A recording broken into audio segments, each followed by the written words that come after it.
And capitalism really is not a problem because it's very difficult to conjure an ideal system because it just doesn't exist. What is important is to have a society with moral conscience and some kind of empathy.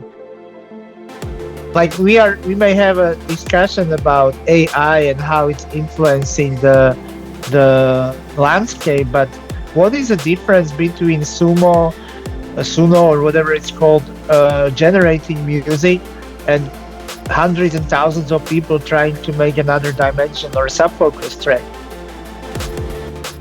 This is obviously super simplifying it, but I feel like what is actually happening in society is the fight of sociopaths and people who are neurodivergent and have strong sense of justice about the well-being of the people in the middle of them. So one group wants to exploit everybody as much as possible, and the other group wants to stop them and have more fair and healthy system. And I'll just say this thing, which I think is extremely important. Me having pink hair or being trans may probably make me different to maybe even majority or almost everybody listening to this thing. But I will also say that we have so much more in common than we have different. One more thing. Hey, what's going on? It's the One More Thing podcast with me, Dave Columbo Jenkins, and today we are talking about peace, love, unity and respect.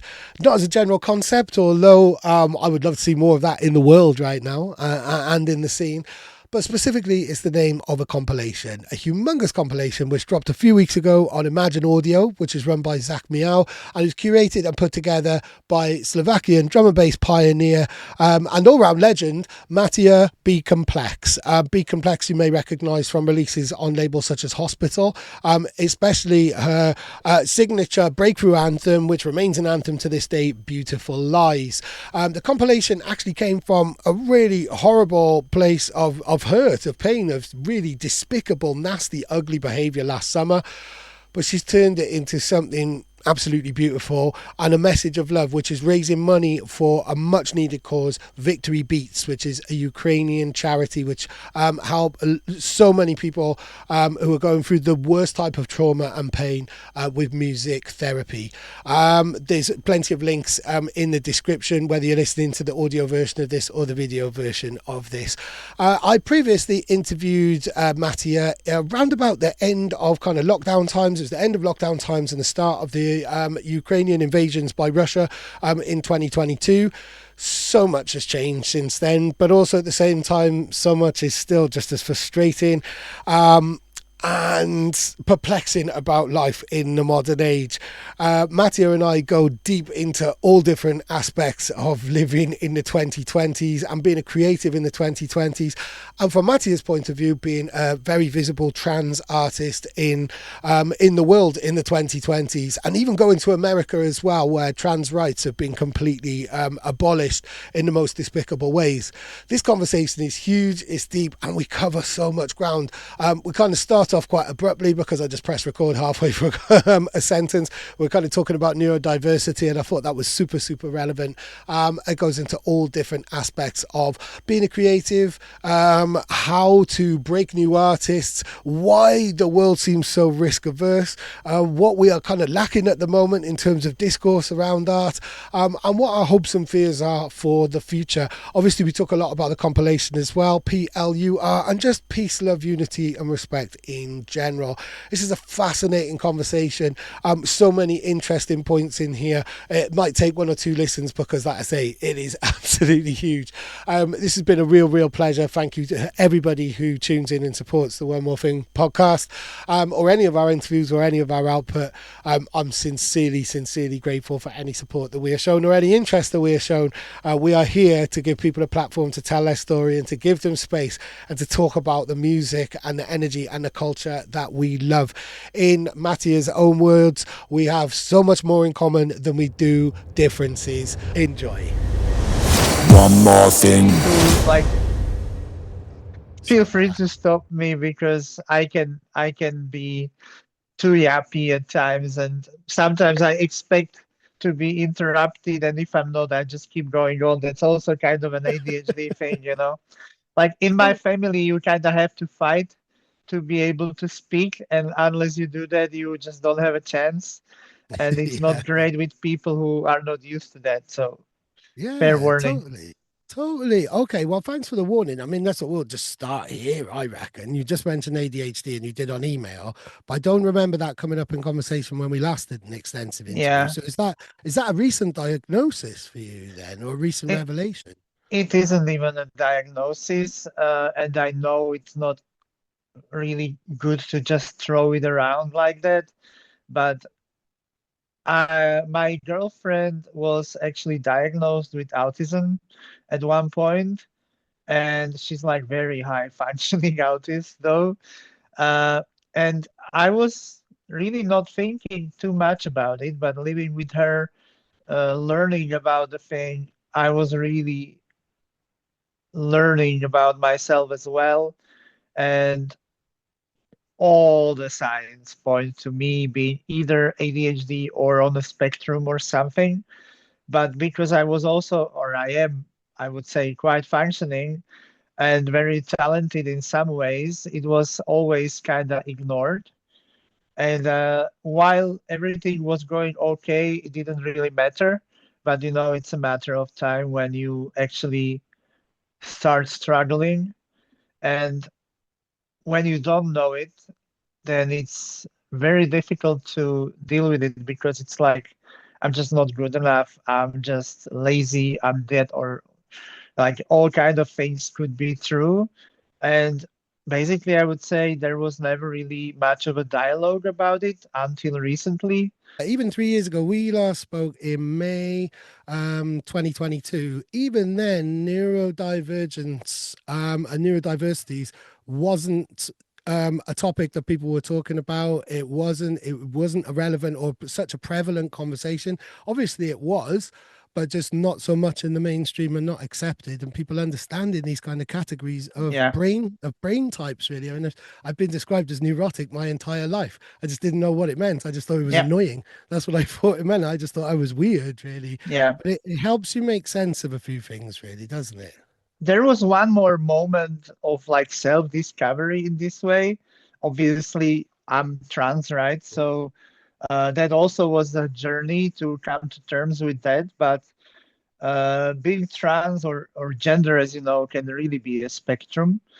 And I met a person in the in the space where I had studio before, and it was like a community thing. So I would say like hundreds of people in that building, and they were trans and definitely more like a non-binary spectrum.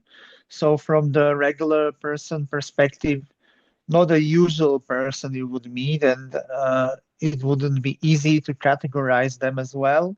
Yeah. And without being offensive, like you could see that they are neurodivergent, right? Again, very talented, but like you can see on in the way how they were speaking and moving and facial expressions and so on, that they are on the neurodivergent spectrum. And they were also, I would say, highly intelligent, but they at one point told me that all trans people are neurodivergent.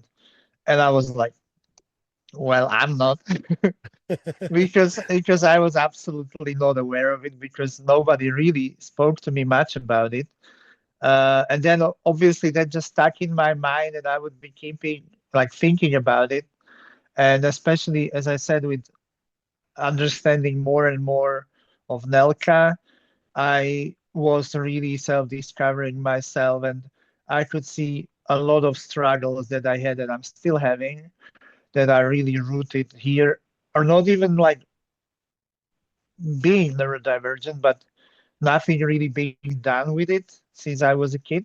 The whole thing is like a combo of a gift and a curse. And obviously, if you are gifted, obviously, if it helps you like become a producer or a DJ, that's a good thing.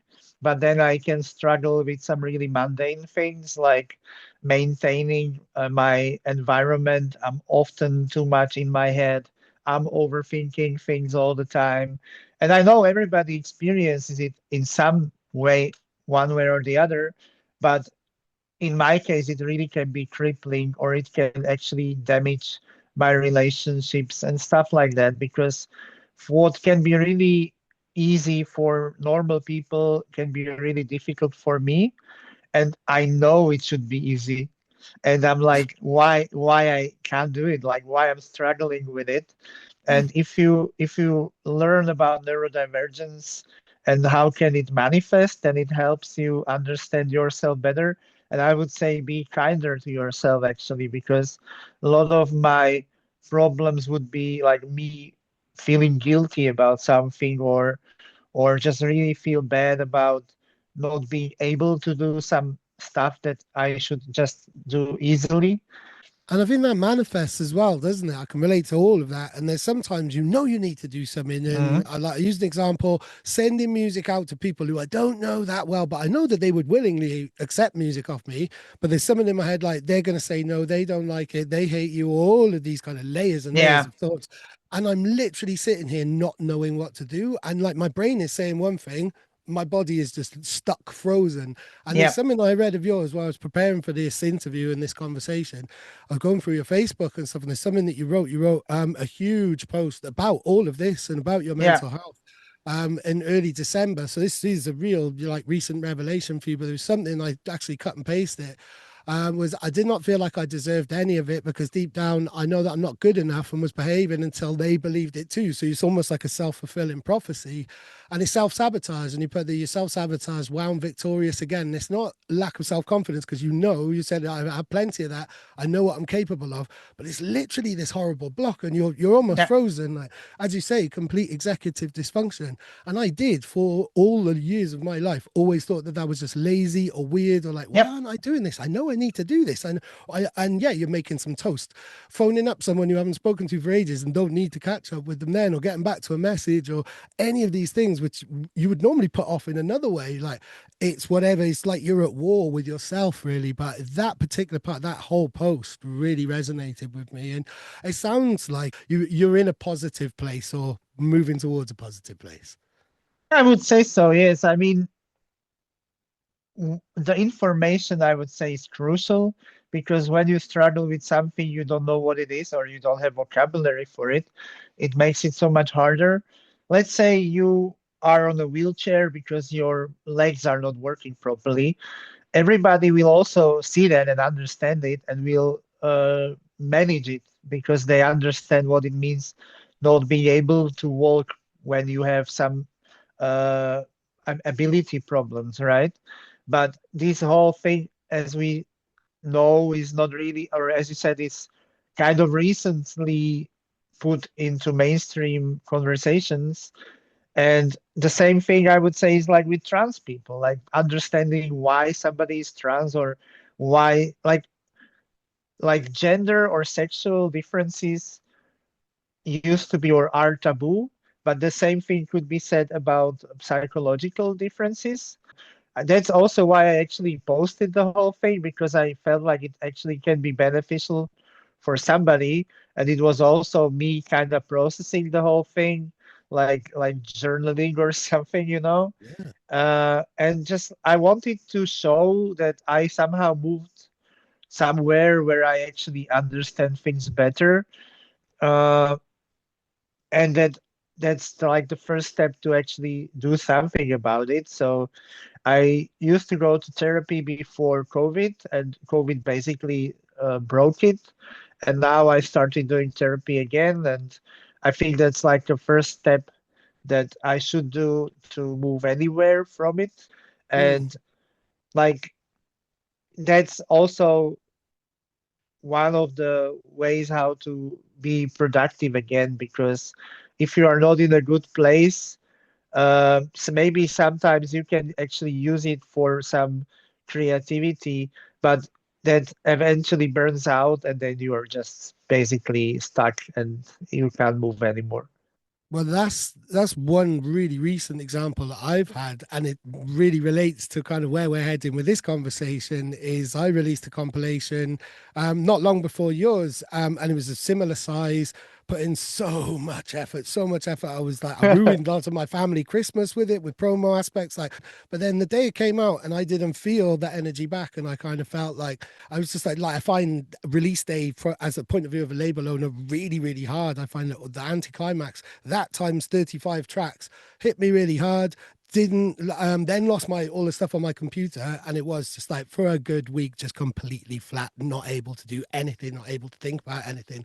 But I think you do like it's there is so much creative energy sometimes, and you're spinning all of these plates, but by the end of that whole exercise, not all of those plates remain intact in that type of way. And I think it's being able to manage that, manage those creative bursts and that energy and that hyper focus and that pure fizz, which is a thrill. But I mean, to bring it to why we're talking right now, compilations, like they're fucking hard work, aren't they? I was about to say that I tip my invisible hat to everybody who managed to actually do compilations successfully and keeps doing it. Like, Beautiful Eyes was actually released on Sick Music, which was one of those. And that was somehow my template or ideal situation I wanted to create with what we were doing. But it is hard, and like yours is one example. Ours was a real adventure and learning lesson for sure. And I was meant to be part of another one actually, and I have a new track ready for it, which was meant to be out for International Women's Day, but they would be here saying the very same thing, how insanely hard it is to pull this project off, especially when it's invited people who are new and you learn how to work with them, and everybody has a different level of professionalism or awareness of what should be done and how, and meeting the deadlines and everything. And including myself, I learned how much time I actually need for all of that, how much preparation it needs, how much buffer you need to have when anything goes wrong, because sometimes one person can delay the whole project for a week or more, and so on and so forth. And as you said, yeah, like you have some expectations, and you go into the project having just the romantic, naive uh, ex, ex, expectations, and then the reality hits, and then everybody has one problem or the other, and I don't really want to go there because Oh that's no, no, no. somehow normal. But Yeah, also, if we ever do uh, like a sequel to it, which I was thinking we might do PLUR, because it's such a nice idea to promote every year. By now, I know that the deadline for the next one should be sometimes in the summer, so the rest of the year we can dedicate for the actual production of it and promotion of it, and everything requires time and effort and so on. And knowing the scale of it, I will be definitely so much more prepared for another one. And as I said, yeah, I really salute to everybody who manages to pull it off, because it may look like you just take a bunch of tracks and put it into a compilation, but it really isn't like we're doing a mixed set when you just choose tracks that are already done and you yeah, do your DJing thing. This is so much more, especially when the uh, like you are working with all kinds of different people on a different level of readiness for it. So it's probably easy to make something like best of when you just choose tracks that were already released, yeah. rather than come up with something that is brand new where you actually want to promote new talent and showcase and promote a good thing. So Yeah. And I think it's hard. I think it's really, really hard to showcase new talent at the moment and showcase something fresh and new. And there was this feedback that you've actually given on a release that we did by Sonnet, where I can't remember what you said, but you said like this sounds like you basically said it sounded like the freshest stuff you've heard in quite some time. All right. Um, and he got in touch with you to say thank you. And he said, I think you said it sounded like he was having fun in the studio or he was free in the studio or something. But I think like we're in this horrible risk averse landscape where people are only because there's limited amount of budget from a raver perspective.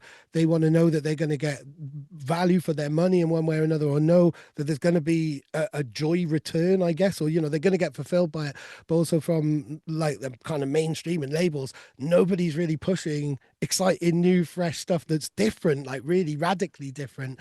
And it was feedback that you'd left on one of our promos and stuff. But I think when you're trying to do that, what we're trying to do with our compilations and definitely with PLUR, there's loads of new names that I hadn't come across and a few really great names who I do really love as well.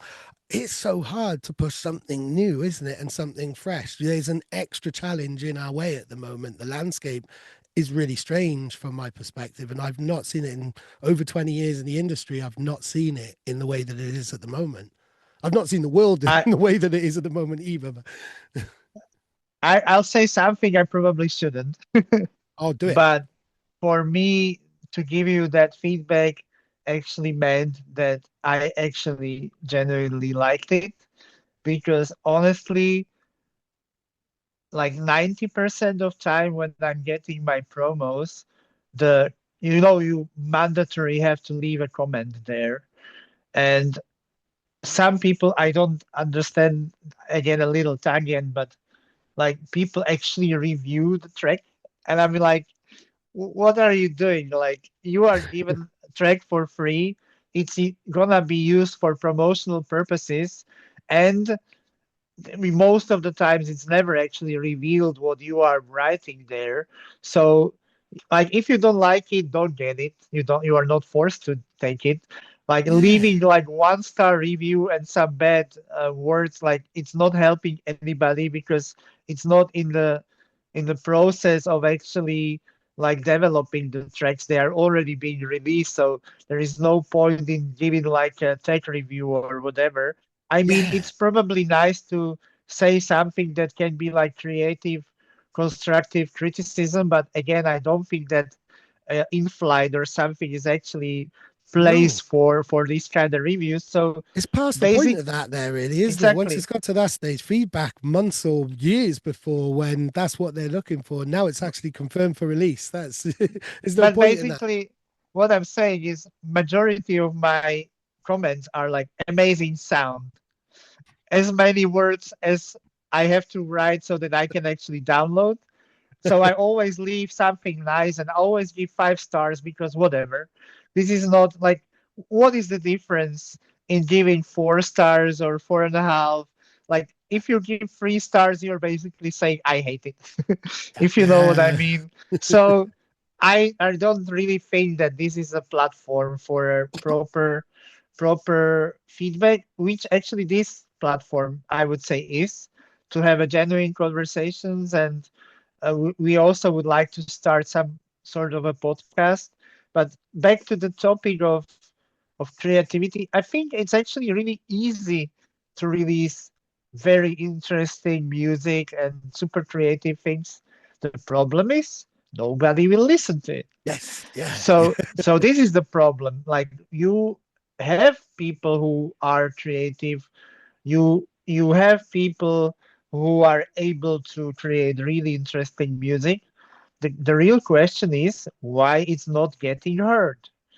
And I think this is where we are because like even in our compilation from it really depends what kind of criteria you choose to judge it. And I genuinely chose some of the artists and tracks that were really early in their production career, and you could say that they are not really on par of the real life pros. But then you have pros who are releasing the same sound over and over and over and over and over and over and over and over and over and over again.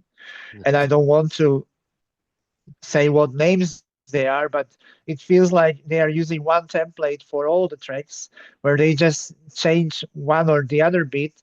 What is crazy is that majority of it actually works, and people don't mind that tracks are so samey. And back in the days, and yeah, I'm a boomer now, but like all the producers actually had their own sound one way or the other, Mm. because everybody had somehow different gear, they had different techniques. It was much more difficult to actually share the know-how. And I would say, yes, the sound quality probably wasn't on par of what you can get now, but even then, technically, you might say that tracks being done now are better, but there is something lost there as well, because if people like you have 10 tracks using the same splice sample, Yes. then like you might actually really like the first one, but then it gets spoiled by all the rest of the tracks that are the same. And is like we may have a discussion about AI and how it's influencing the landscape, but what is the difference between suno or whatever it's called, generating music, and hundreds and thousands of people trying to make another dimension or subfocus track? Uh, I I then rather will look for brand new artist who is struggling to manage something than somebody who has a high level of experience trying to make something that was already made, Yes. And Yeah. and I think this is the main issue. And I recently, before this interview, realized that what we are really missing right now? What? We just don't have conversations anymore about Yes. about art. We just consume it. It's easily accessible.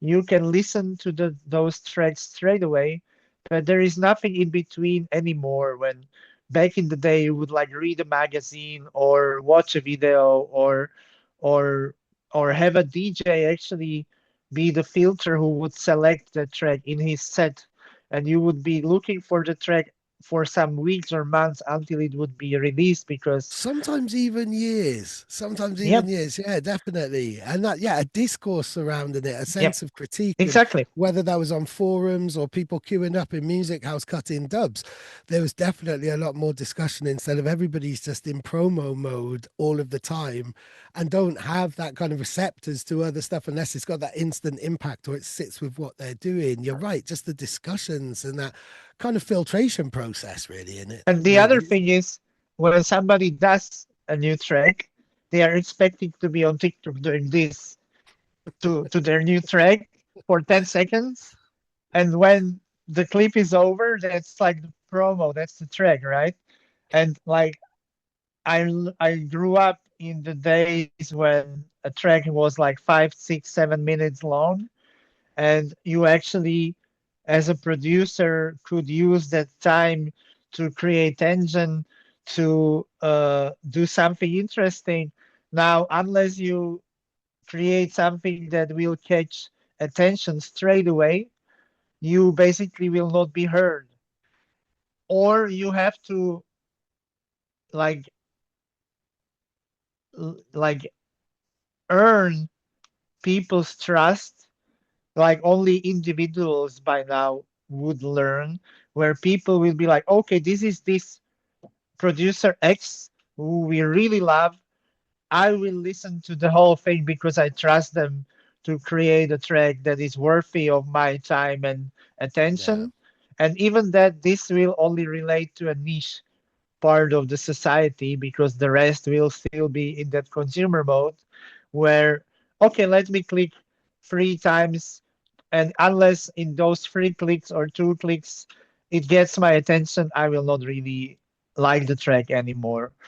And this is the whole society shift, I would say, where the Yeah. whole music or art in general is losing the like society is so overwhelmed and flooded with attention drawing things, because I wouldn't even call them art or whatever. You are bombarded all the time by something that demands your attention. And I think the whole AI thing is not so much about attempt of making better music. It's more about creating so much fluff or brain rot so that people actually lose interest in the art. And we Yeah. were like asking whether we should or not be political in this thing. But I identified one of the things that is happening right now. And with the whole bullshit that is happening right now in the world, whatever corner of the world you look at, we can see how much social media became a way of basically influencing people for one or the other way. Yeah. And there are people who are able to control what is being influenced. And before that, you actually had artists who did that for society. And I would say there was always struggle from people in control to limit the power of the artists one way or the other. And you could see that with MTV commercializing basically any protest or whatever it was. Yeah. But we got to a point now where the artists just don't have the platform anymore. And if they actually try to be heard and like have lyrics that actually mean something society wise, they are hit with just do music. Like why do you deal with these issues? Like do music. Like but that's the music. Like music is Yeah. the language. It's just ability to express things in our lives in a more like advanced way than you would normally be able with normal conversation. Yeah. And part of life is the society and what happens in it. And if Yeah. somebody is able to flood the market so much or the art space so much that the art is losing its power, it only means that they are gaining the power to control the society in a way that never been done before. And I Yeah. never saw anybody actually mentioning this. Like we people are looking at this aspect from all different angles, but they never really see how much we are losing ability to be social, actually, to meet, to enjoy something together, to have that one track that like this gives Yeah. me energy to go out and want to do things that will change Yeah. my like we miss that so much. And even when people do try that, they are already put to a space where they will not be heard, as you mentioned before. And that is like it can be simply just doing left field sound that will not vibe well with the mainstream or what is channeled to mainstream. And unless people themselves will want to look and get free from this environment, it's not really something we can change. And to like spread this message, I really hope it's going to be a generational thing as it normally is, where the kids will just refuse to listen to Spotify or whatever and will look themselves and will make it cool to be able to hear something that is not the very same stuff that is happening Yeah. for years.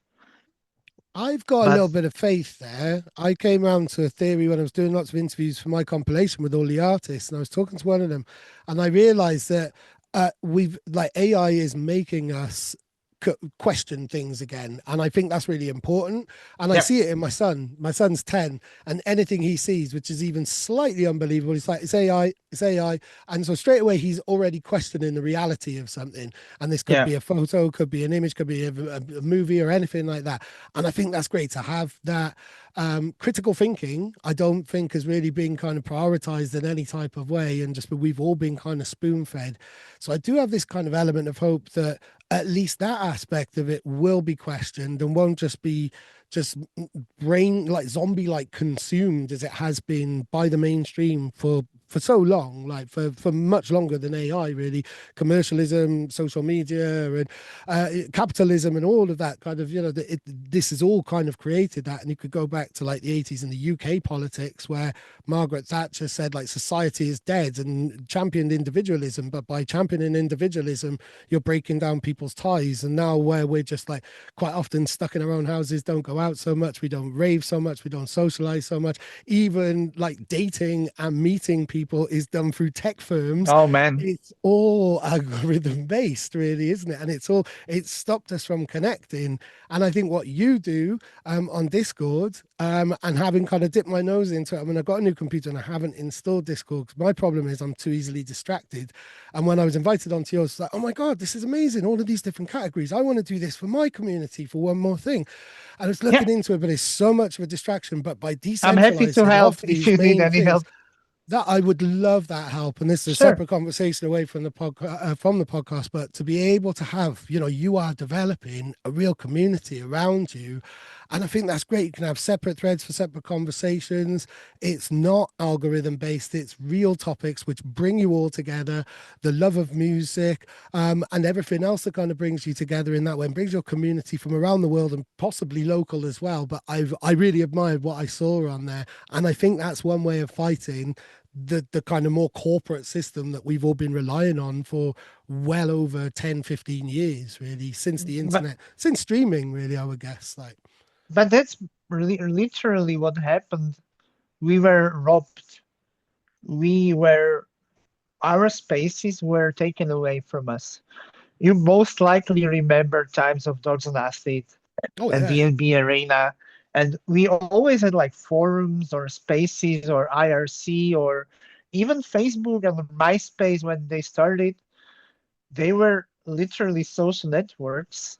And we were like just checking out photos of coffees on Instagram with some filters on it. But with developing of these social networks, which eventually turned into social media, they made all those other spaces redundant, and people stopped using Dogs on Acid or these and that forums. I know that they probably are still alive, but it's not at the core of the community anymore. And like we don't even have to start discussing what Facebook groups turned into and how toxic the whole thing is right now. And for kids, like Facebook is like literal poison. Like you are as uncool as possible if you actually have Facebook, not even whether you use it. Like you have it, like you're a boomer and like go away.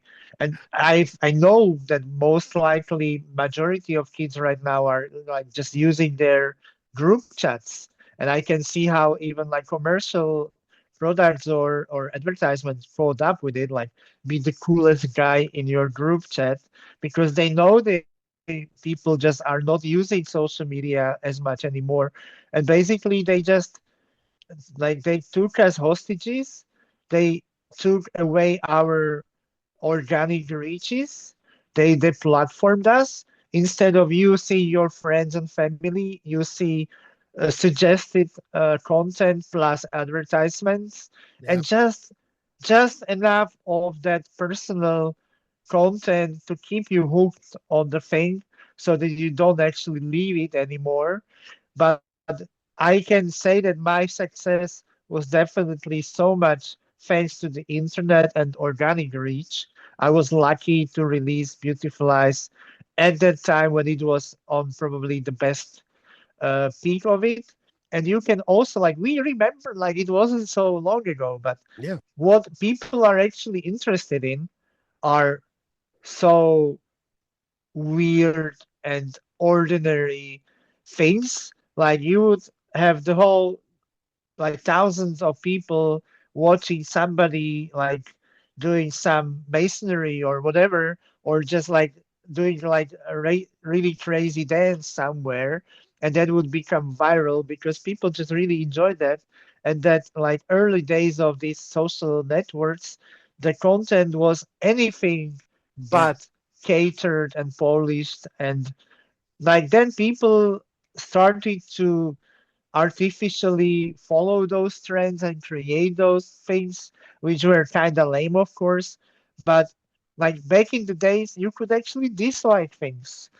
Yeah. So if there was a video of somebody ranting some fascist propaganda, there would be like 20 likes of whatever people and thousands disliking it, basically making that video redundant.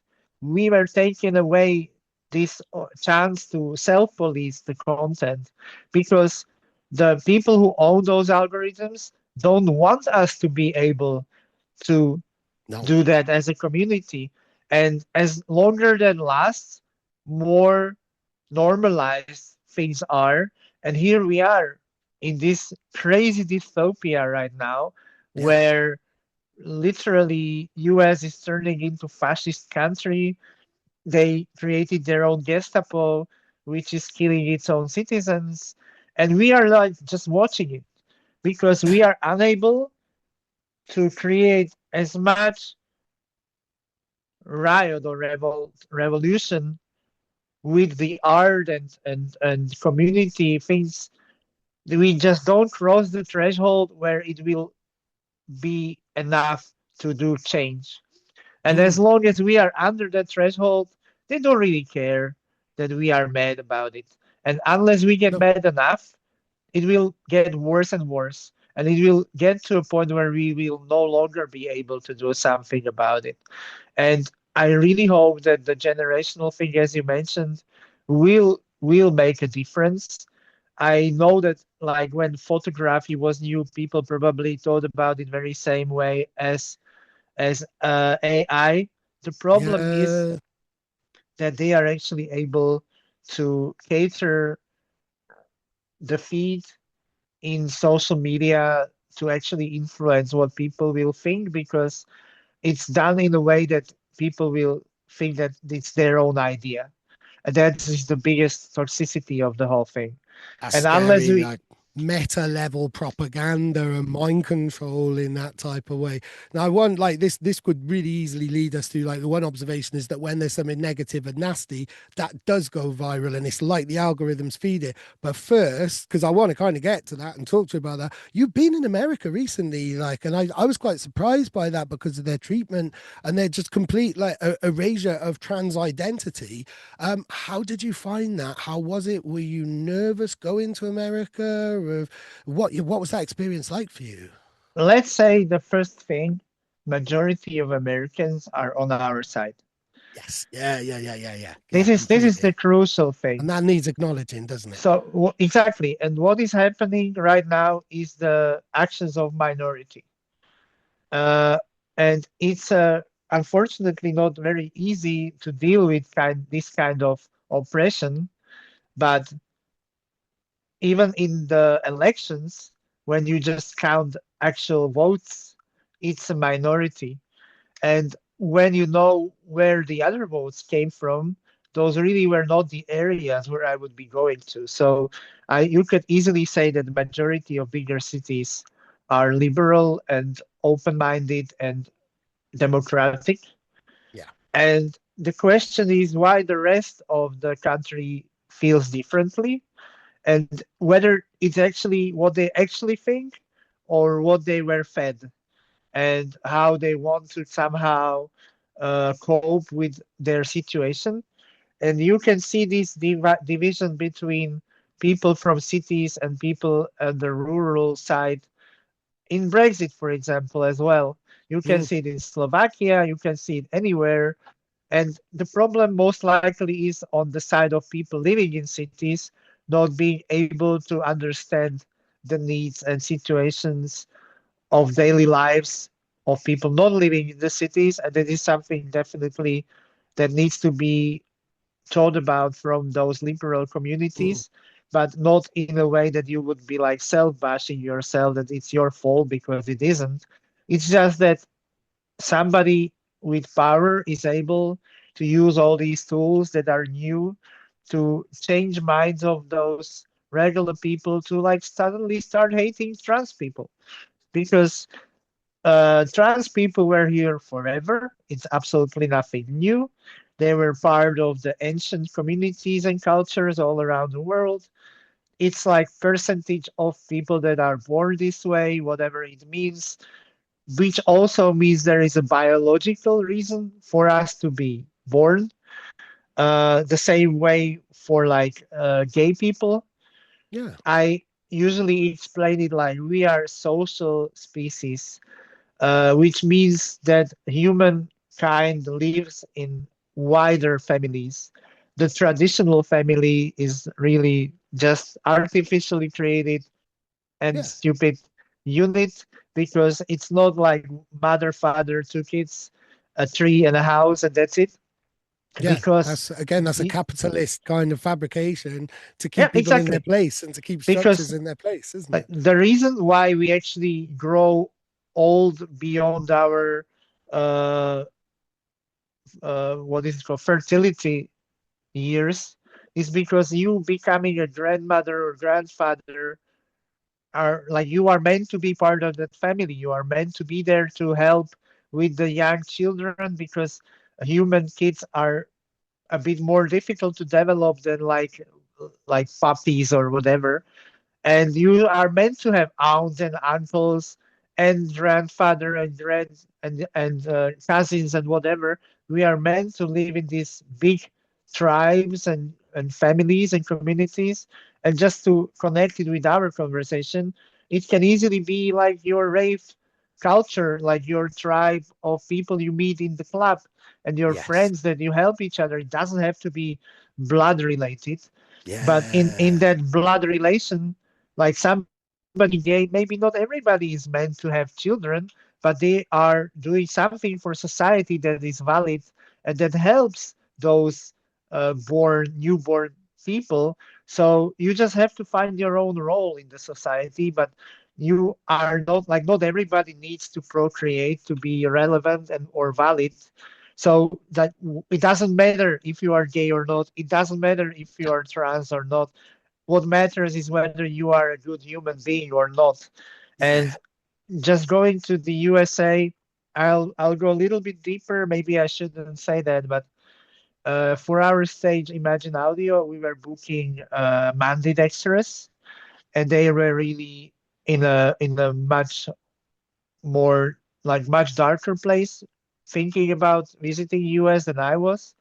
I was optimistic because I was going to meet my friend Zach Miao, who I already visited, who was in Slovakia several times. I Yeah. knew I would be taken care of, but I also knew that I could potentially have some trouble at the customs or border or whatever. But I usually am able to just like deal with it easily and charm those people well enough to not have any problems. But as I said, being with people I can trust and know what kind of communities I'm visiting, that's safe. Being there on my own, like randomly going around, even without the whole gender thing, this is probably another topic. Like American cities have insane social issues that you would just not experience in Europe. And it's so Yeah. normalized in the US, they are not even aware of it. But when I was either in Seattle or Los Angeles, and I would just go to some back alley, you would see such a cases of mental problems, health issues, drug issues, that in Europe, majority of these people would be taken care of, and in US it's just left like that, and they Yeah. maintain their own little area in front of their gates in downtowns, and like having this kind of society on the streets is normalized, that it's their problem and it's their fault to be there or something. There is no proper healthcare, education is a problem, and they will blame those people to be like it's their fault to end up this way, and it's just not true. And Yeah.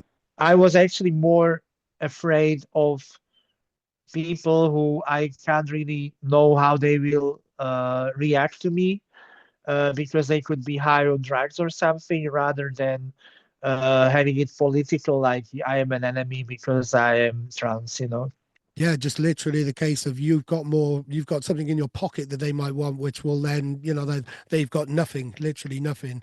And yeah, I mean, that's again like the kind of crudest example of where capitalism has taken us, that we're not even able to take care of people anymore. It's the richest country in the world, which means that there are richest people in the world, like individuals, but how rational is it for the society to have so many billionaires and at the same time have people under the poverty line? That's just that's just bad It's not system. right. Yeah, it's It's not. not Yeah, right. yeah, a bad system, just completely Like a bad, I think decaying, rotten system. Do you think when that it we're in the last phases of it? Do you think you and I, because we're similar age, we're same generation, do you think we'll see change, or do you think it's in a couple of? There's got to be change. Like you look back over history, there's always change, there's always revolution. Something will happen. And I kind of feel like we're at, that kind of 2 seconds to midnight type of thing. Do you think we'll see change, or do you think it's further away? And I think we are a such a generation difference. that's seen so many changes like no other generation seen so far. Like things like electricity would be a huge society change, right? When it was Mm, discovered or utilized, we are already seeing the change which internet did with the society. Now we'll see what AI will do with the society, and we might be seeing another similar thing in our lifetime still. We already experienced pandemia. Like yeah, we are lucky generation to experience the economic crash in 2006, and we see like the society change was definitely 9/11. Now what America is doing with NATO, we will see the whole defense thing changing. And while this is happening, the climate catastrophe is looming, and it's a ticking time bomb that will eventually happen. yeah. I think we'll see the change, and I believe it's going to be for the better. I'm I hope afraid so. I'm afraid it will not happen without something really nasty happening before that, because that's usually how things are done with humanity. And I can see humanity has these patterns of progress and regress. Like you can understand now how Roman Empire collapsed, Yeah, how probably Bronze Age collapsed, how we had like Renaissance, and then you had like a counter revolution, you had Enlightenment, and then you had counter revolution. So I feel like we experienced in life in the 90s and having this rave optimism of like the second kind of hippie generation. We yeah, grew up thinking and believing that anything is possible and we can be individuals. And millennials really are this kind of Peter Pan generation that never really became properly adult. And I think, will forever stay romantic and naive. But hopefully, we will be able to like pump the brakes and maintain the like really what you are describing. Hopefully, will end with this whole uh, current situation.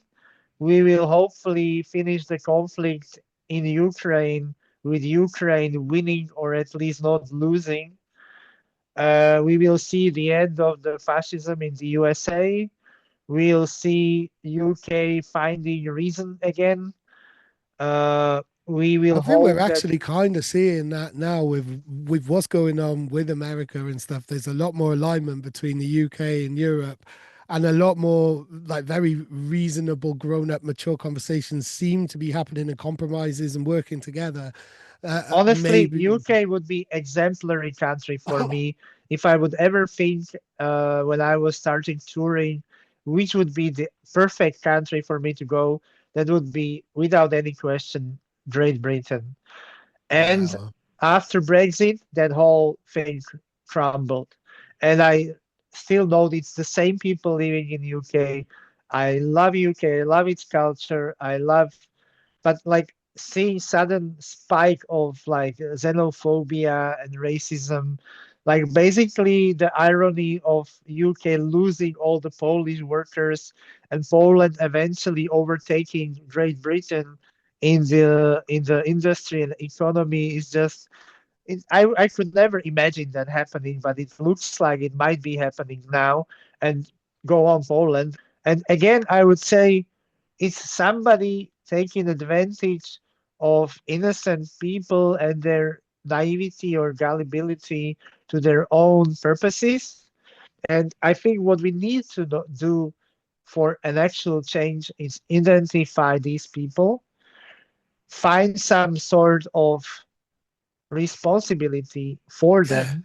So find a role Uh, that fulfills them, but so they're not their greed and their ego and exactly. their toxicity doesn't The, then infect everything else. like capitalism really is not a problem because it's very difficult to conjure an ideal system because it just doesn't exist. What is important is to have a society with moral conscience and some kind of empathy. So I think when I would wish for everybody to be rich. As far as I'm concerned, I all I need is to be able to just like not be anxious about my next day, have Yeah, some yeah. To sort just of not worry about paying it, to just not yep. worry and just feel comfortable. That's all. Like most people as well. Not everybody wants to be mega rich and have all this materialistic But stuff. this is where I'm going. Like I think if you are rich to a certain level, that makes sense. But there is a threshold when you get richer than that, it means you are mentally ill. It means there is something wrong with you where you either feel like you really need to feed your ego or something to like win the game of being rich, or you are so anxious that you are afraid that it's going to be taken away from you, that you will start behaving differently, and it will lead you to more dark and deeper mental spaces. And you can already see several rich people basically just going mad, right? Like, uh, Hmm. I mean, if you are rich, like to a level where you will never be able to actually utilize it in your lifetime, like why are you not helping your street and your town and your country Yeah. to be better? And it doesn't mean like just to give out like fishes. It means that you are able to teach people how to fish. Do that, like invest in Yeah. education, invest in your healthcare. You don't have to like give money out for free, but like if you are just getting richer and richer, it means you want more power and you want to utilize that power. It's about egos. It's sociopaths basically. And what we had this neurodivergent conversation, and at one point, this is obviously super simplifying it, but I feel like what is actually happening in society is the fight of sociopaths and people who are neurodivergent and have strong sense of justice about the well-being of the people in the middle of them. So one group wants to exploit everybody as much as possible, and the other group wants to stop them and have more fair and healthy system.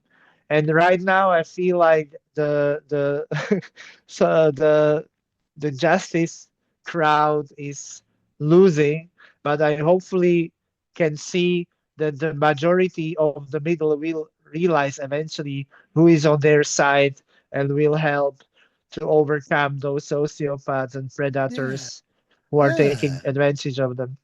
Totally, totally. And I think like something I did an interview similar to this with Tony Coleman recently. And I just previously, while waiting for him to come on the call, I'd seen this video of people like mega rich people in the UK who actually want to be taxed. They want to pay more Yeah. tax. Yeah. Not everybody who is super, super greedy is infected in that way, and there are other people who understand that, can see that bigger vision and want to pay more, but because the powers that be are in the pocket of the people who are complete megalomaniacs and want to control everything, that we're still not able to, like everybody's literally saying tax the mega rich, tax the mega rich, like I'll the be I'll be a comparison of little what bit millions what brutal, but I go would for it. say that it's their only chance of survival, basically, because this thing will eventually lead to a point where majority of the people will be so much under pressure that they will take away the guillotines again, and they will use those guillotines again. It already happened. Like we already had nobility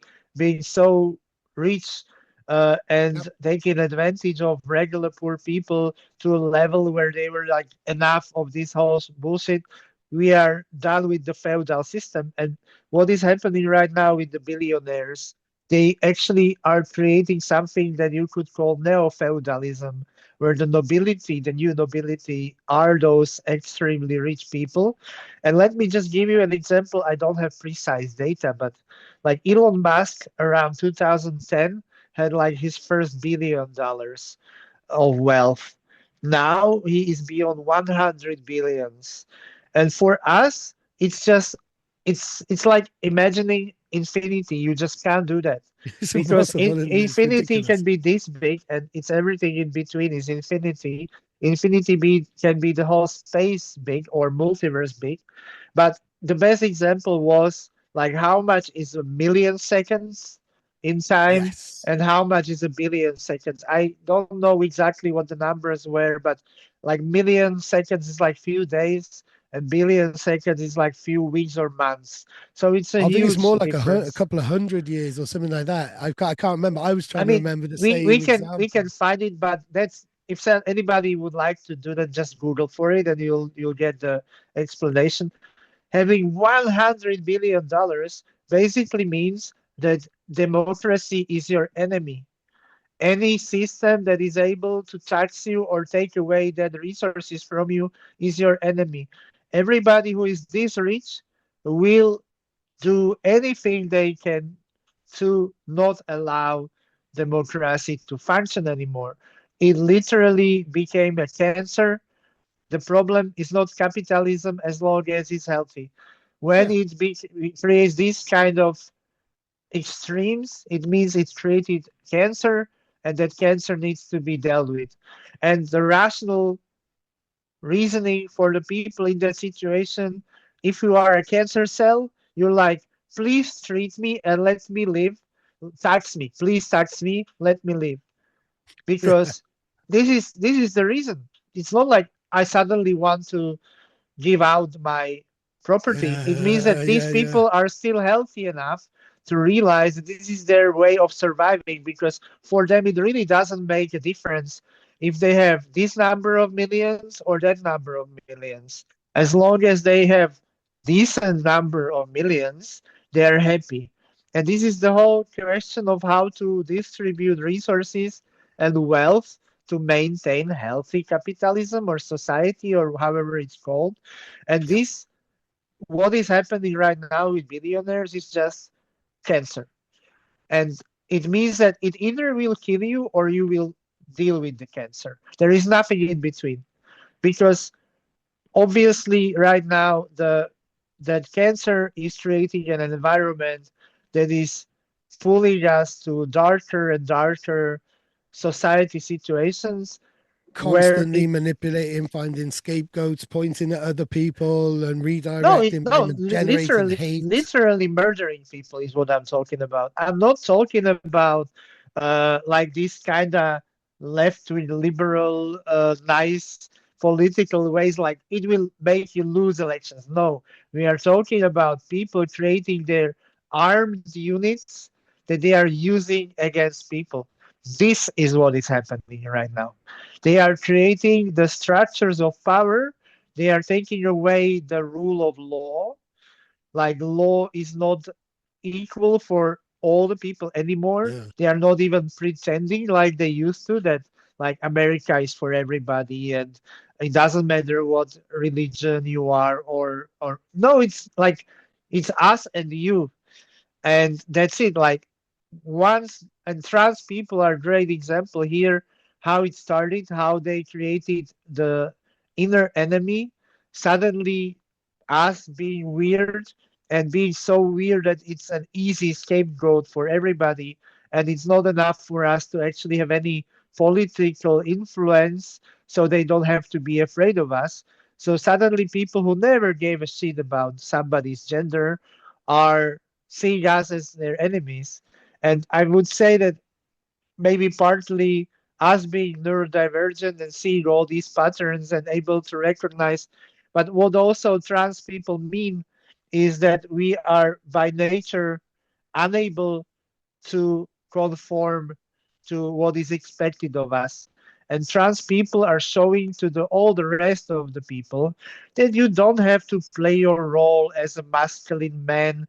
You don't have to be a traditional wife. You can actually be yourself. You can actually dye your hair, do something about your body, live the life you want to live instead of just following those paths that were made for you.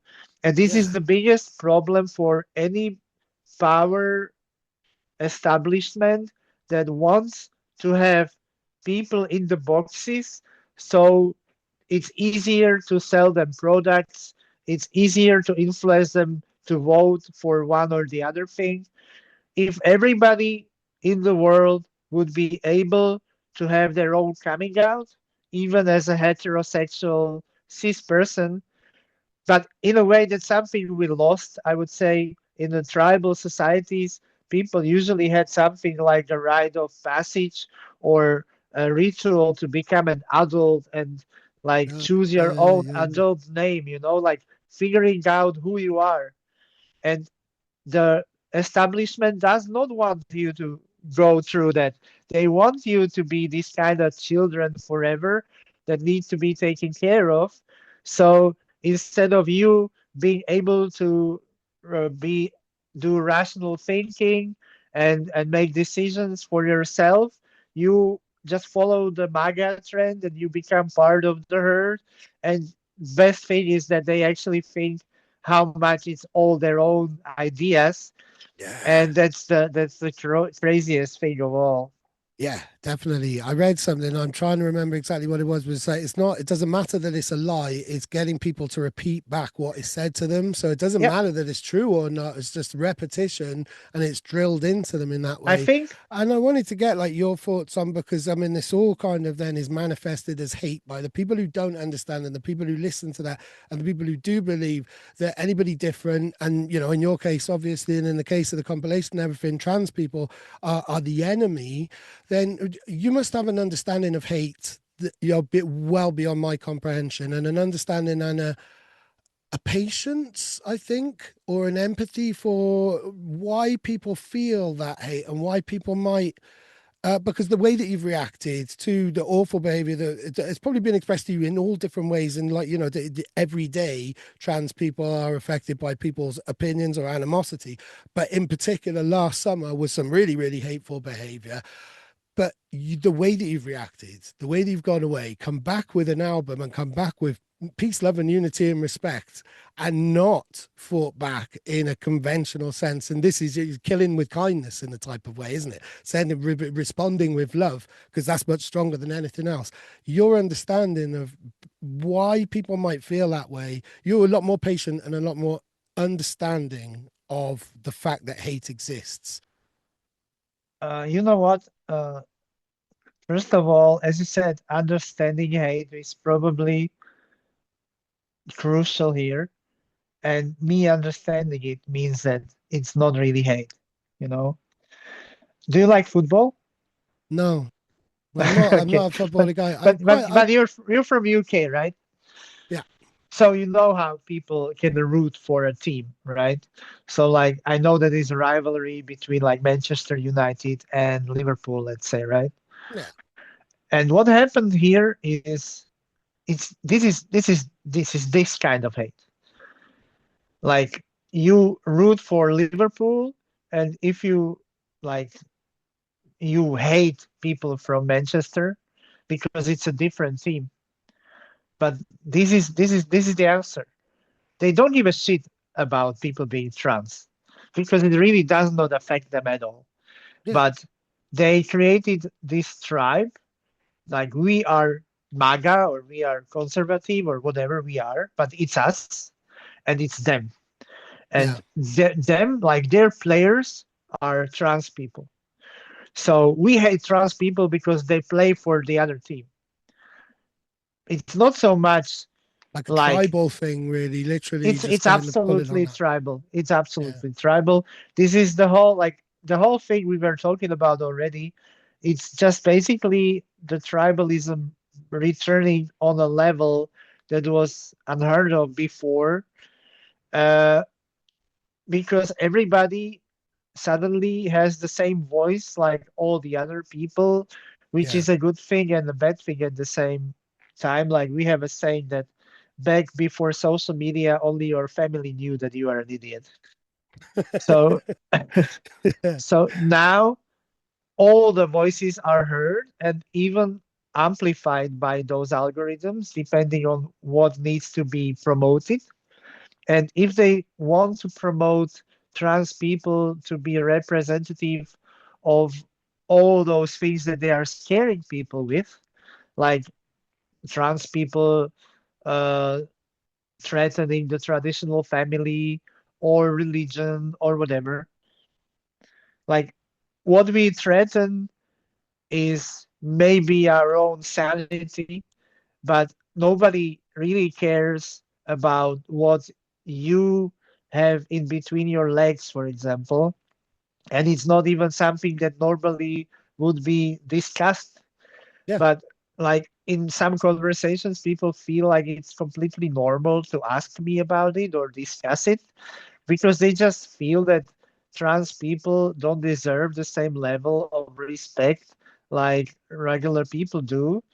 And it's also just like society developing and also society resisting change because that's normally happening. So back in the days, being gay was super difficult, and it would probably mean you're even like it would threaten you. We grew up as a society where now it's maybe awkward, but it doesn't really matter anymore. Mm. And these conservative people lost the fight of people being homophobic. So being homophobe now is just basically meaning you are out of the society. Yeah. But trans people are still so visually strange and other like that it's the best target to use to create that hate and create that. I mean, I could try to pass better and be as normal as possible and as passing and as cis as possible for my own benefit, but which it only means that I'm conforming to Yeah. all those narratives they want me to be part of, and And me that would refuse. compromise your mental health and everything. Then it would go No, even against everything. but I'm consciously not wanting to follow that to show the people that they don't have to either. Like Yeah. me having my own freedom and realizing what that freedom actually means. I want everybody to have that freedom, and you don't have to be trans to have your own freedom. But like you are limited already when you wake up and choose your clothes. Maybe you would love to wear something completely different, but you know that would be considered weird or silly. But if everybody would just wear whatever they like, then it would not be these Yes. boxes that you have to fit. That counts with everything, like what kind of music you're listening to, the peer pressure, like how you are supposed to behave, Mm. and you not vibing with it creates this whole crazy frustrations that are often reasons why people become more radicalized. And it's not us who are already out and happy about ourselves that will be radicalized like that. It's all those people who are struggling to be normal, struggling to fit those boxes, that have their deepest problems with all the differences. Because one thing is that they are jealous that they are not able to do that. The other thing is that they are just super frustrated that they have to conform in and live their lives in a way they never really wanted to live it.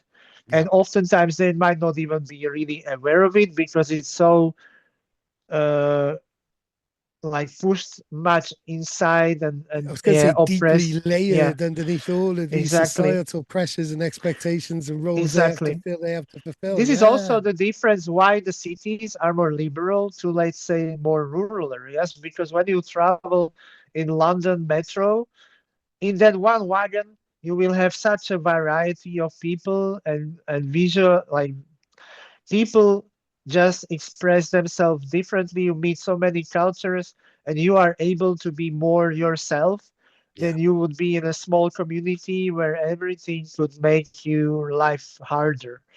And this is the reason, like being exposed to different languages, cultures, genders, whatever it is, makes you able to express yourself better as well and understand those differences.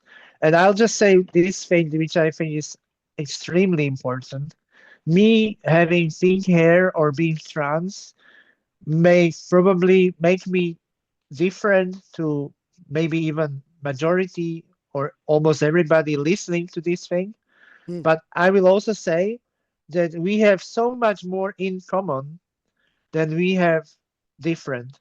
So Yes.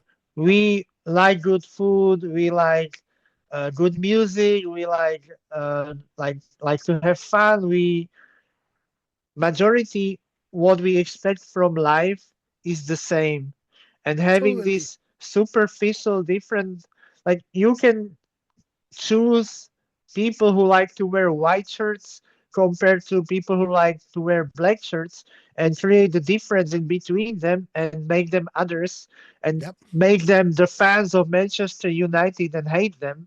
This is the hate we are talking about. It's not about what differences we have because we will have differences because Mm. that's the nature of everybody being unique.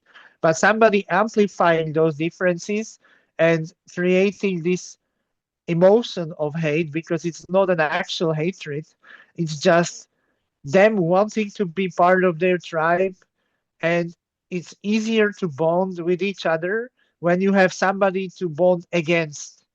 And that's why from forever you had inside enemies and outside enemies. And that's how you control societies.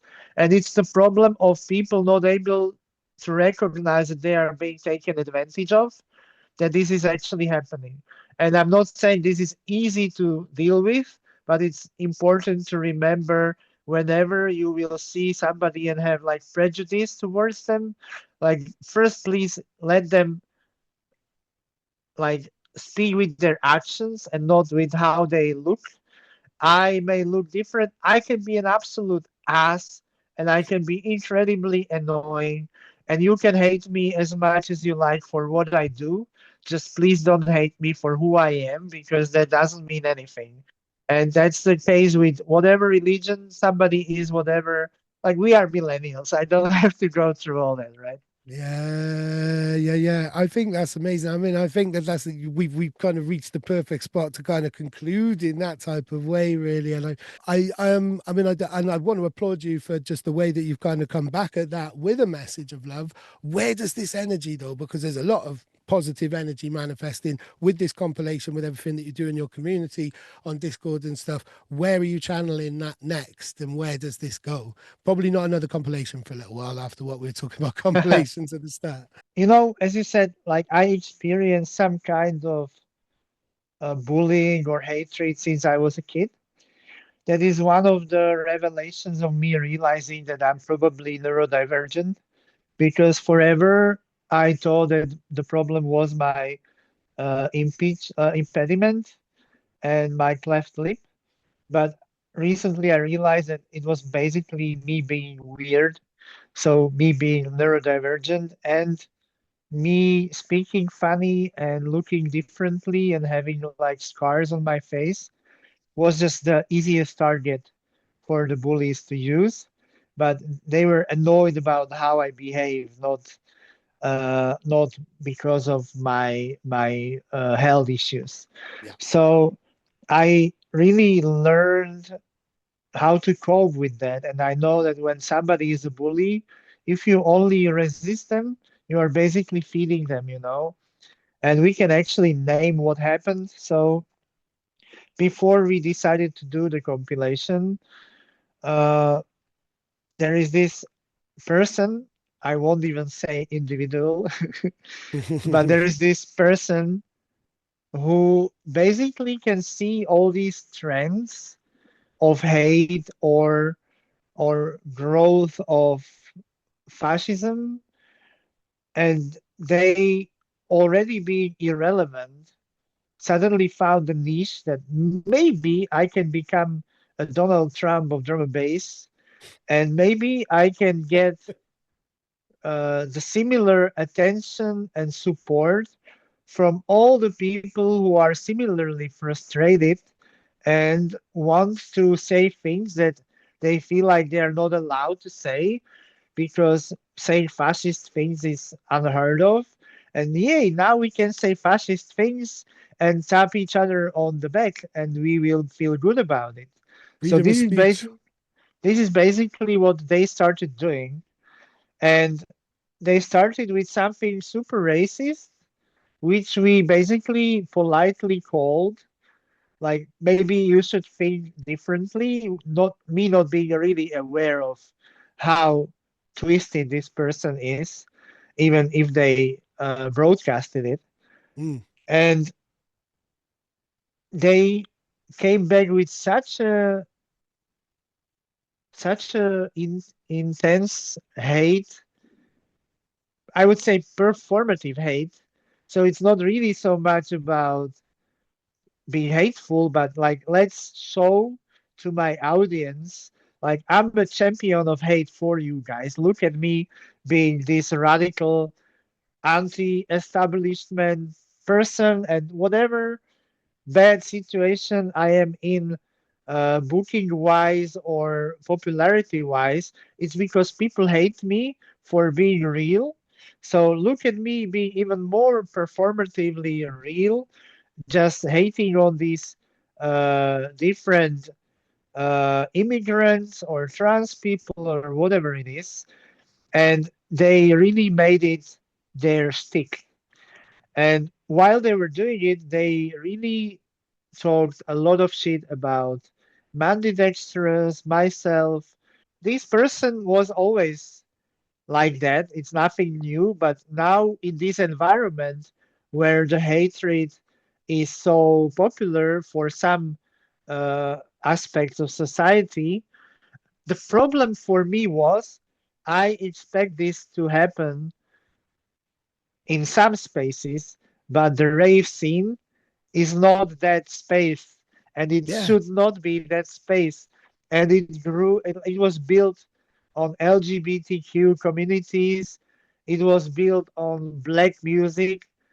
If anything, without like bashing ourselves, like white people should be grateful for all the minorities and the cultural enrichment of the society, which 100%. are we experiencing and enjoying, and we can contribute to it and be part of it.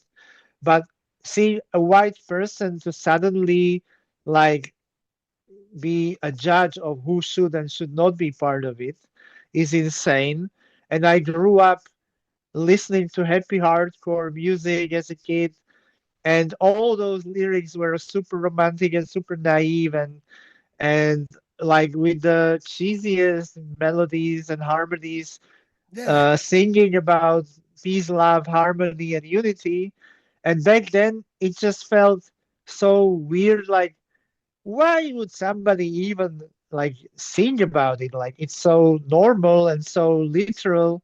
And here we are in the year 2026, where I felt like we really need to stress what rave scene and community is, what peace, love, unity, and respect is.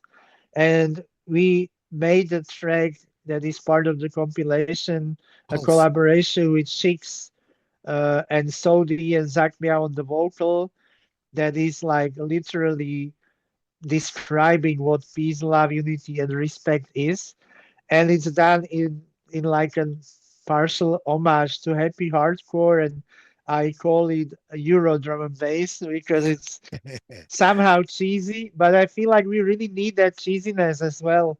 Yeah, Like not everybody can be cool and edgy. Somehow we became so cool and edgy that we are not promoting the most important things anymore.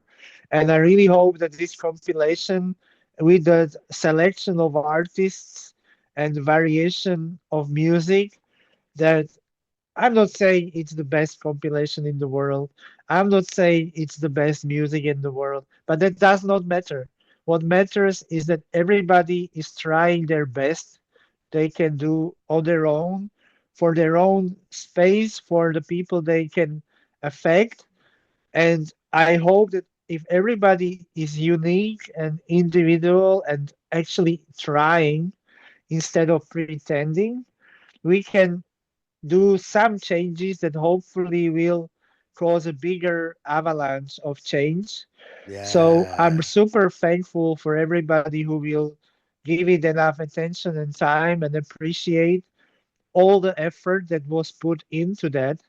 I will not say that any of those tracks is going to win the best track of 2026. It probably will not chart, most likely will not be chosen by mainstream DJs, but that was never a point. The point was to remind the people why we are here, what kind of music we are listening, that we forever will be a subculture that is part of the mainstream to enrich the mainstream and not to become a mainstream. yes, So I think it's really important to know where we are rooted, what we are doing, what we are doing it for, and seeing all these newcomers or established people be part of it. To be brutally honest, I was hoping that more established people will actually rally to the cause and show the support mainly for Mandy, who was uh, really dragged in bad ways by this person. But in the end, it really isn't or shouldn't be about it because the message is more important. And what may be important here as well is it doesn't have to be a president or a popular person or a huge name. It can be you. It should be you. It should be everybody who is listening. You can share it with your own bubble, your own space. You can find your own ways how to experience it, but this is what music should be about. We don't have to only consume the same thing over and over again. And we can find the magic in all those flaws and dirt and differences, yeah, and we can learn and move on from it. And as long as we have our own tribe, which is promoting that we are here to live good life and not to spend it hating somebody you don't even know, we can yeah, actually make our lives better and help create better lives for others.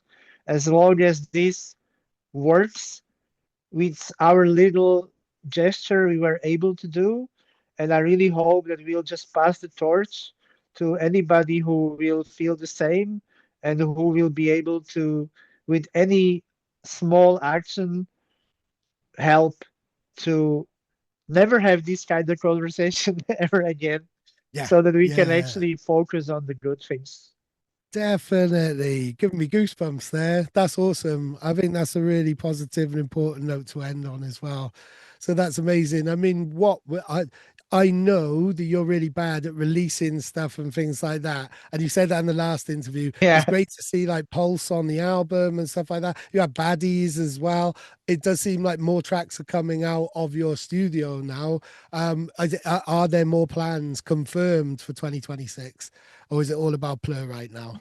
Not at all. Actually, one, like you mentioned, all those difficult things I wrote on the Facebook, but all I can say is somehow maybe even needed that, like some kind of ego death, Hmm. to like what happened definitely with my self uh, realization, or how would I put it, is that I actually, with all that hate that I had to endure, or the shame or guilt or whatever it was, I created such a thick shell around myself that I was able to shield all that negativity from myself.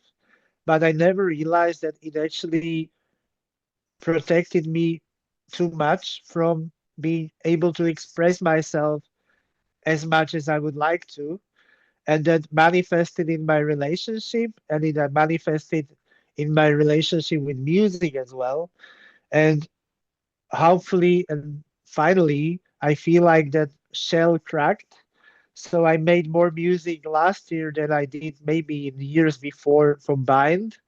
Brilliant. So I made several remixes. I had a remix on Solvent, like 10 years of Solvent compilation. I released an EP with Reeps December 2 years ago, which was one of the first moves towards this shift, which I'm really happy for. I remixed a track for Alina Paz, who is an amazing Ukrainian singer and rapper, and that's going to be out on her deluxe album by the end of March, as far as I know. I remixed a Slovak rapper. I'm basically just having fun again and really enjoy that. I'm Brilliant. really glad for Imagine Audio to be a platform for me where I know that when I make something I believe in, I'm able to release it without much tension. The compilation was also made in mind that I know that this label is able to actually make it happen. So to have my own little environment that I can influence and build makes me so much more happy and free to actually create. I did this collab with Tanukichi for the Baddies, as you mentioned. It's already looking great because we were booked to play back to back and Let It Roll, which I'm really looking forward to. And we decided to make a whole EP dedicated for Lear. So that's something we are working on right now. I really would like to make my own album this year. So I have a material like for a half an album already. And as Wow. much as I'll just keep going, I'm pretty sure I'll manage it. So i- considering how shitty 2025 was, especially towards its end, this was a beacon of hope for me that I can suck in so many ways, but I know I can make good music, and I'm finally actually doing it. So another track that I made was meant for this compilation for International Women's Day. I would say it's like a spiritual sibling of Beautiful Eyes in its energy. It's a different Wow. track, but I'll send it over to you after Oh, this cool. talk. You can tell me what you think about it. I'm still considering adding a vocalist to it, so we'll see who it will be in the end. But there is some promising artists already that might join in. And besides making music, we are also doing our own events. So we are planning to do party in Bratislava in May with Imagine Audio, and uh, to extend it further, we are actually a wider part of the Jungle Bells family from Atlanta. So we might bring Jungle Bells over to Europe, hopefully, Oh, wow. and also bring some talent over to the US. So this, I like to say that we are transatlantic label because it's first of all it's true, and the other thing is we actually do have a lot of trans artists who somehow just flocked to the label. So when it comes to music, I'm actually really looking forward to it, but at the same time, I'll say that I I am not in position to really consider myself to be a professional because I can't say I have as many gigs and bookings as I had before. And I can see this as somehow a transition point for me to be forced even to find some other career that I'll have to do to sustain myself properly, to actually build future for me and not just try to maintain what I already have. Because as I said, that also somehow manifested in my relationship.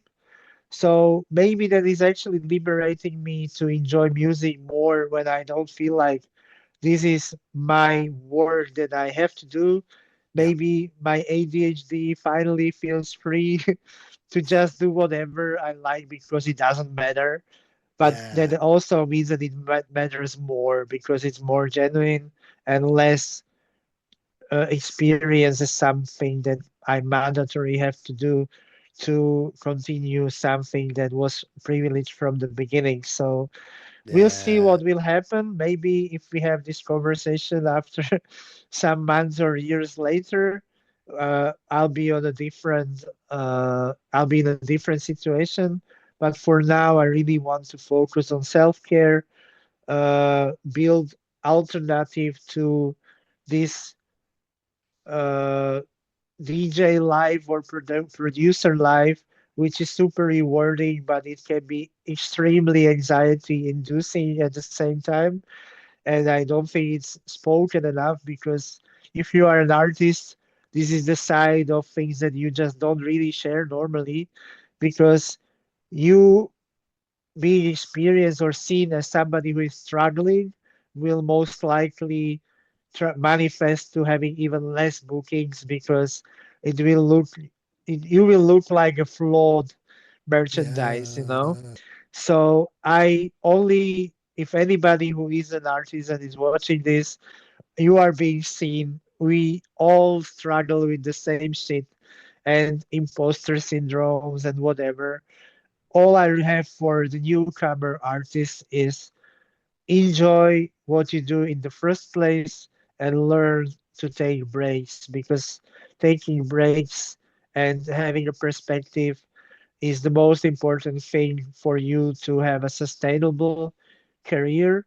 And if you burn out, that might take months and years to recover from. So remember to take care of yourself. And if you feel like you have to do everything right now because the window of opportunity is open for you, just remember you can always open that window in other time later when you are in a healthier place and most likely doing something more valid when you are doing it in a healthy place rather than being forced to do it.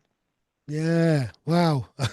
Quite a lot of that hit home to me in my own personal situation, just like with where things are. And I think we have that feeling that it has to be now. And if that there's Yeah, that slight bit of opportunity, you've got to go, go, go. When in actual fact, and certain things have made me slow down at the start of this year, exactly. slowing down can actually speed things up and allow you to Exactly. see a wider picture or a different part of the picture, really, isn't it? Exactly. You just Yeah, have to have a different perspective because if you only see things too close, you just don't see how much you are missing because it's just not that close to you. And you are yourself, even if you relax or slow down and just don't lose yourself because you are the most precious things that you have. And yeah, they're like my father used to say that, okay, this is probably not a word, but unsubstitutable people, like there are full cemeteries of them.